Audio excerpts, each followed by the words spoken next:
Hello বন্ধু, আসসালামু আলাইকুম। আপনারা সবাই কেমন আছেন? আশা করি আপনারা সবাই ভালো আছেন। আমি আজকে আপনাদেরকে এমন একটা ট্রিক্স দেখাবো যে আমরা গুগল প্লে স্টোর থেকে যেসব সফটওয়্যার ইনস্টল করার পর আনইনস্টল করে দিই আমরা ফোন থেকে, কিন্তু এগুলা গুগল প্লে স্টোরে স্টোরেজ হয়ে থাকে, সেক্ষেত্রে আমাদের মোবাইলটি স্লো কাজ করে।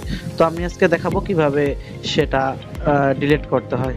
তো প্রথমে গুগল প্লে স্টোরে চলে যাব, তারপরে এখানে এই যে নামের যে আইকনটা দেখাচ্ছে এখানে ক্লিক করব। করার পরে ম্যানেজ অ্যাপ অ্যান্ড ডিভাইসে ক্লিক করব। ক্লিক করার পর এখানে ম্যানেজে ক্লিক করব। ক্লিক করার পরে যে ইনস্টল অপশন আছে এখানে আমি ক্লিক করব। নট ইনস্টলেড এখানে ক্লিক করব। করার পর এই যে অ্যাপসগুলা 46 এমবি, 54 এমবি, 49 এমবি, এগুলো আমার ওই আনইনস্টল করা সফটওয়্যার।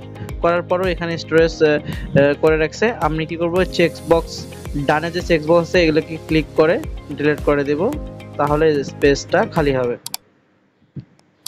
এভাবে চেক বক্স ক্লিক করে এই পাশে, ডান পাশে যে ডিলিট অপশনটা আছে দিয়ে রিমুভ করে দেব। এখন স্টোরেজটা অনেকটা ফাঁকা হয়ে যাবে।